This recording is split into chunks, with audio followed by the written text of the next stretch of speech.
Hi everyone, my name is Courtney Charles. I'm a pharmacist from the College of Pharmacy and Nutrition, and I want to talk to you today about getting things done in an IPE workplace or in an interprofessional workplace.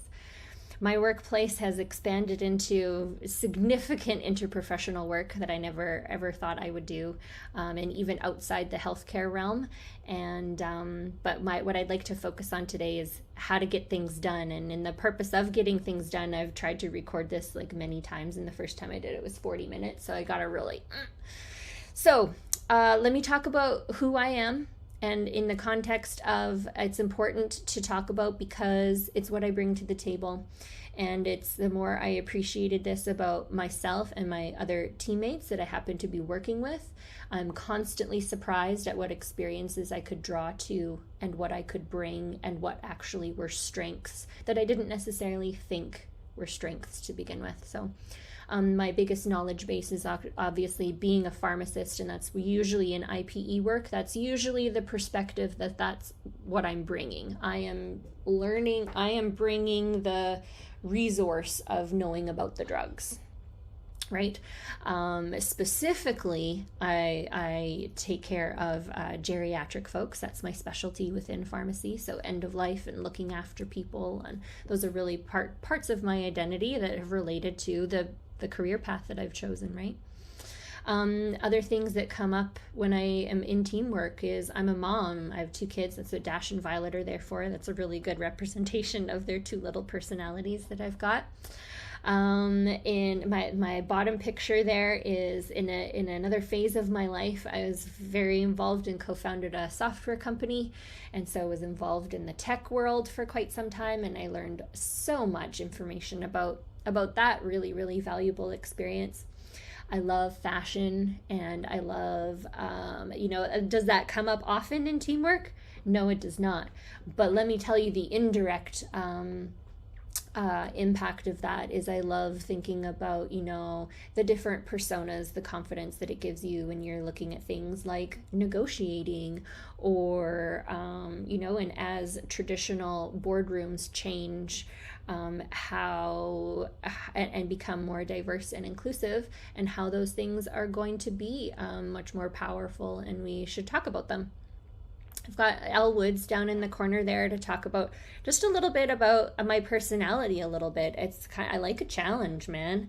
I do. Like, I love that I've got that instinct in me that someone says I can't do something, like, okay, watch me. Like, what? Like, it's hard, and that it helps me be an effective team member. It really does, if I'm very honest about it. Like, don't tell me I can't do something. Yes, I can. And it comes up. And I wouldn't necessarily think that of that when I think about what I bring to the table. But yeah, that's part of that. Part of my education and growing up as a kid was a lot of books, a lot of reading. I grew up on a farm in Saskatchewan, so that allows me to connect to my community here in Saskatchewan, understand what it's like to grow up on a farm. I've got some pretty cool skills. Was one of those kids that learned to drive really early. I was very fortunate to be able to travel the United States as a kid. And wow, in hindsight, the political education that I indirectly received was outstanding, absolutely. And so, yeah, and I draw on those experiences all the time. I have a love of music, and I'm a member of the LGBTQ community. So sometimes that's my job on a committee, is to provide that perspective. And is it always applicable? No. And sometimes it is, and sometimes it isn't. And thinking about these things as more, and more so, I wanted to shuffle them all together to remind you that there isn't any more important than another. Like, as you'll see when I go through the committees that I've sat on, the beginning of my career was based on what I could bring to the table. Was all I had was my pharmacy knowledge, or that's what I felt all I had to draw on. And the more I draw on those other experiences, I understand that they're just as valuable. And this is just my personal motto, but I like to say that this is one of my favorite sayings, and especially because it's often misconstrued and not finished. and we think of it as a jack of trades is a master of none, but oftentimes better than a master of one. And it's another theme of knowledge that I like to live on. Like what I bring to the table is not necessarily accompanied with a specific diploma or certificate or a workshop that I can provide evidence for in a traditional sense in that way. But there's a lot of things I can learn about, and I like to learn about it, and I'm really open to that, and that makes me an effective team member. So what IPE teams have I focused on? I'm going to really briefly go on this because I want to talk about the other teams more so. This is where you guys are going to start off, was working on healthcare interprofessional teams, and that is what we're talking about. So in a community pharmacy, that started with just working with basic pharmacy techs, pharmacy assistants, and other healthcare professionals, usually at a distance or by phone, right? I wasn't involved in decision making. Our goals were usually task oriented, so we had a specific task to do together. As my world expanded and my career changed, I began to do more clinical work and learn and work in long-term care homes and end of life. My team expanded. I learned much more about nurses and their role, nurse practitioners and physicians and the differences in their roles, physiotherapists I worked with, like I had never had the opportunity to do that before, and healthcare aides and respirologists, and it really expanded there. Then now that I am at the university, the interprofessional teams that I sit on, one of them including called IPEC, so we are an interprofessional education curriculum committee, and we oversee all of the centralized learning activities that you'll get during in the first year. You'll become familiar with us, and so there's a representative from each college as well as a student representative from the Health Sciences Students Association on that committee.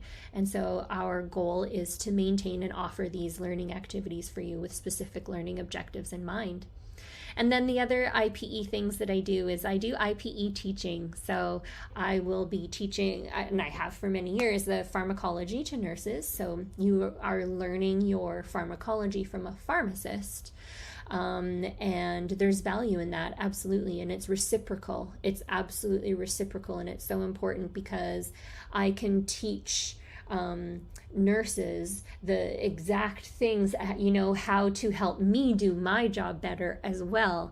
And I can learn from them, and they can ask me the questions that they need from their job, and developing trust really early on in that.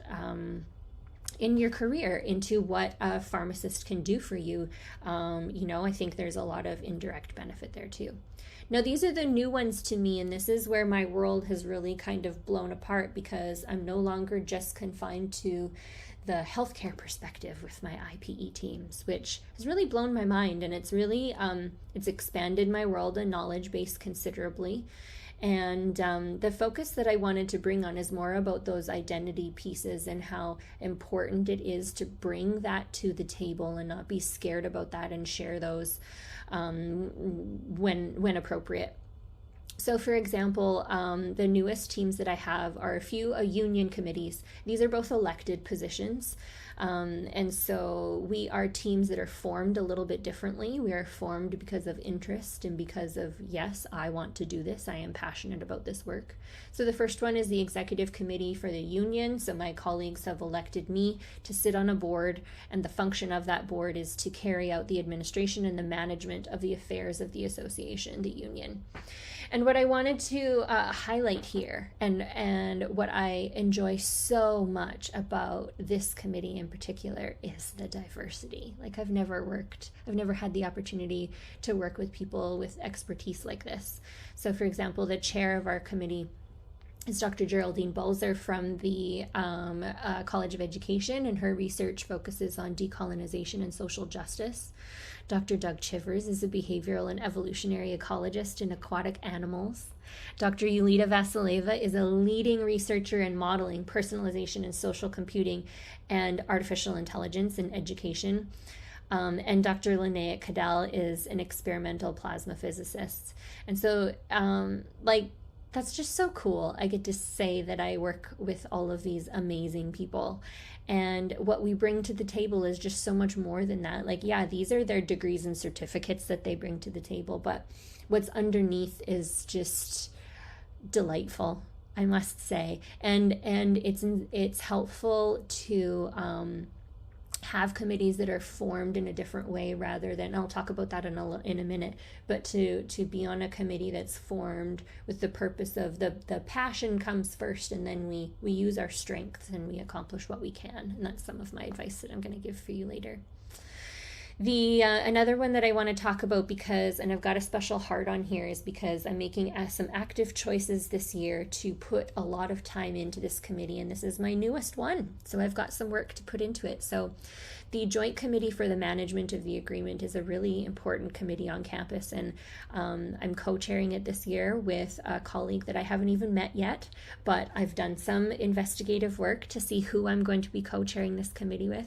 And her name is Dr. Mary Beer. She researches sperm physiology and its relationship to fertility and artificial insemination. Sounds amazing. Can't wait. I love it. So but to summarize what the job of this committee is to do is, we have a really, really important job. We exchange information and we review, and where possible, we resolve matters of mutual concern.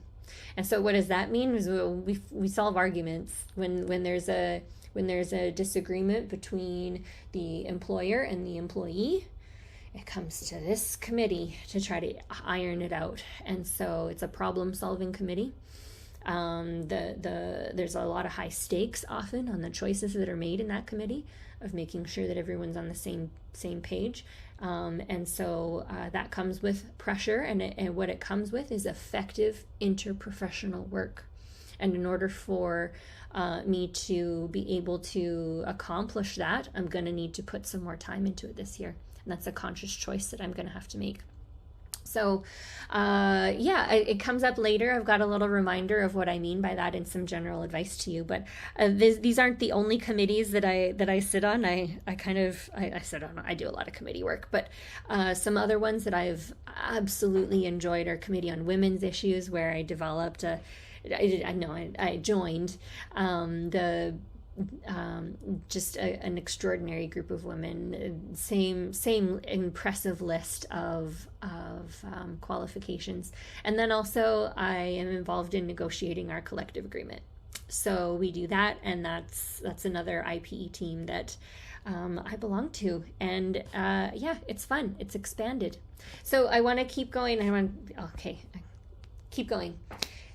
I've got 3 slides of how I would recommend getting things done on teams. The first recommendation I have for you is to think of hard conversations as a skill that you can get better at.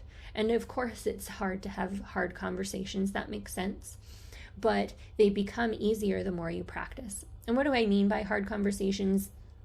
It can mean anything. One of the first places where I learned to practice hard conversation was my specialty in end-of-life care and death and dealing with sick people in general. Those are hard conversations to have with people. And the more you do it, the more comfortable you feel, and it's not stressful anymore, and you understand how to you develop it as a skill. Other ways that comes up, though, like, we can think of it in so many contexts. We can think of it as saying no to something that we really want to do, but we have to say no. Or when we are concerned about something, or we need help, or we need to maintain a boundary in a relationship, or you want to say how you feel. Sometimes that's a hard conversation for someone. Another one that's happening a lot, and necessarily so right now, are conversations about racism and discrimination. Those are hard conversations to have, but the more we have them, the easier it will be, and we'll get used to using the new language that we are becoming more comfortable with, and it will get easier, just like any skill. We practice piano to become a better pianist, so practice hard conversations. And what do I mean by that? Actually rehearse it. Rehearse some phrases that you have in mind. Think of a movie where you think that's a great line. Like, no, I don't think I want to be doing that. Or I don't, no, thank you. Or just something about it. Like, rehearse how you would want to respond. And if you, it's easier to come off your tongue if you've actually rehearsed it. You can rehearse with anyone, but the practice part actually does help. I've got a few strategies for doing things that you don't want to do, when you've been procrastinating something. And I use both of these. It depends on my mood of which one I'm going to go on. But I'll either do scary hour, which is scheduling a time later to do it. Like I'll say, okay, Thursday, I'm doing all of the jobs that I don't want to do. Like I don't want to do this one or this one or this one, but I'm going to do them all on Thursday. And I don't have to think about them on Wednesday. I'm going to feel amazing on Friday once they're finished. I just have to get through Thursday. So you schedule for that and then you do it. And then it's okay. And that's scary hour. Eating the frog is one of those situations where you're like, okay, it's going to take 5 minutes. Then I'm just going to do it now. And in 5 minutes, I won't have to think about it anymore. Different times, sometimes we shouldn't do it in 5 minutes. Sometimes we should wait for a better time. So be critically think any of the advice that I give you today. But another thing about the hard conversations is just think about it. It's just basic empathy, but think about how you would want to receive the news that you're giving. If you have bad breath and and you want someone to tell you had bad breath in a loving way, then do that. Do how you would like to be told.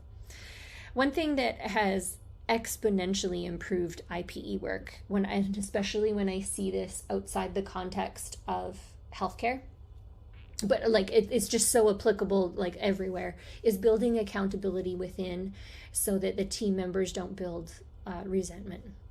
And what do I mean by accountability is basic definition of that is taking responsibility for your actions, even those out of your control. And the way that I teach this to my kids is, if you tripped and accidentally bumped into somebody on the sidewalk, you would still apologize, right? Like, I'm so sorry. That was an accident. I didn't have any control over that, but I'm still very sorry.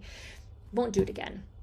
And that I don't know what the right word is, strategy or context is very, very, very helpful in how to carry yourself forward when things don't go right. So are you late, or did you forget about the meeting today? Yep, sometimes that happens. I'm so sorry. It won't happen again. Or I've got it in my other calendar next time. Plan accordingly next time. Or were you wrong about something? Did you speak up about something and then someone else had to correct your information? Oh, I'm so sorry. Thank you for correcting me. We'll fix that. Did you experience a consequence to a choice that you made? This is where I wanted to remind you about how I'm going to be applying this to my job for me this year, and how it always comes up when it comes to effective teamwork, is that we have choices to make. We're not infinite humans. We can't do all of the things that we want to do. Where I see this often with my students is, did you delay studying until the night before, even though your instructor said that's not a good idea and that you probably won't achieve a good grade on your exam if you do that? So then if it didn't happen, out of your control, somebody got sick, there's emergencies, you couldn't study till the night before, indeed, you did not achieve the grade that you had hoped, right? Okay, well, yeah, we knew that, right? And trying to look at that as evidence and observing that and say, okay, so when that happens, this was the result. Let's see if we can change it by putting a different amount of time, whatever's in your control, and seeing what that, and it gives it a little bit more of an objective way to view yourself with a little bit more kindness. And so the example that I'm going to be paying attention to myself this year is that I have chosen to focus a lot of time. I'm going to be putting a lot of time due to the stakes of this committee that I'm sitting on to work out problems for my colleagues, really high stakes problems about their employment and benefits and payment and their very important things about their workload and career. Some things because of that prioritization, some things in my life are probably going to suffer. And I don't know what that is yet. I don't really know what the consequence of that is yet, but when I see it, I'm going to have to just accept it as a consequence of a choice, right? And that's going to help me carry forward and continue to do the work that needs to be done. What I have found, how I have found this so helpful is that it doesn't allow that resentment to build. So there's always going to be a team member that is late. There's going to be someone that doesn't work as hard as what you think, or, there's always going to be someone who you think isn't contributing the same. It's not always going to be equal. And I would be lying if I told you if I set you up for a different expectation, group work. There's often team members that don't pull their weight. We have to know how to manage that, not pretend like it just shouldn't happen, and with effective teams, when it comes out of not within a class perspective, when we're on a team and we've got a common goal, the consequences of that resentment are often the common goal of the group can suffer. And so we have to not allow those resentments and things to build. And when compassion becomes the instinct of how you respond to yourself, then you just do that with others too. And when they're late, it's okay. It's a default, because you don't want resentment to build on a team. It delays progress, really does. And the last piece of advice is to use your strength. Use what you got, even when you think it might not be. Focus on what you do have. And this is also it's become applicable so much on the wisdom of teams, I think, and the different ways in which we can accomplish things. So many times in business or in academia, university world, what we do is we say, okay, we want to accomplish this. Who do we need to do that? We need a this person, a this person, a this person, and a this person, and then we go work and try to find the right people to fill the committee to do the work. And I've actually found the most effective teams to be built differently. That it's more so about the whether you have time to put into it, whether you have the passion and the interest and the strength and that skill to bring to the table, and then working with what you've got, working with what we do have. There's lots of viewpoints that we don't have on that executive committee, but you know what I do have? I do have an education specialist with specialty in decolonization and social justice. I have a plasma physicist, I have an AI specialist, and I have a biologist that specializes in tadpoles. There's got to be something we can do. And there is, and there's going to be, and we're going to do that. But use your strengths to that. And now that in itself is not an ironclad rule. Like I wouldn't say we want to change and do all things in that way. There's a balance of both, because in the very same breath, I want to maintain the importance of representation. And so sometimes we do need, and we're missing a perspective, and we can't continue on with what we've got. And so sometimes it's not appropriate to fill the missing expertise gap, indeed. But there's wisdom, and the wise teams know the difference. And so the most effective groups I've ever participated in fill the gaps appropriately, or, keep going, do what we can kind of spirit. Or temporarily we'll do something until we can fix something and modify. And that is the sign of a good team that you're on. Don't rank strengths among members. So someone who shows up with a passion for presenting your work is just as important part of the team as the person who brings all the data analysis, and is just as important as the person of the team who is so good at graphics and social media. They are all equivalent, and what you bring is not necessarily, some of the stuff you bring is going to be associated with an accredited degree that you can present and say, yes, I'm qualified to do that. Some of it is just based on experience. And so not to rank them, literally looking them as, okay, you have this specialty and this specialty and this specialty. What can we do with that?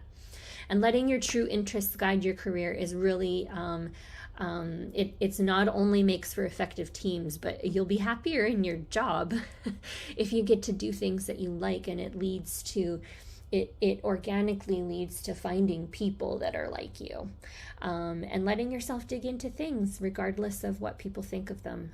So that was a big thing for me, using my strengths, because some of my strengths I was a little embarrassed about or not open about, that I really enjoy doing things like creating policy and learning about governance and all of those kind of things. I really like it, and once I let myself dig into that, my world expanded a lot.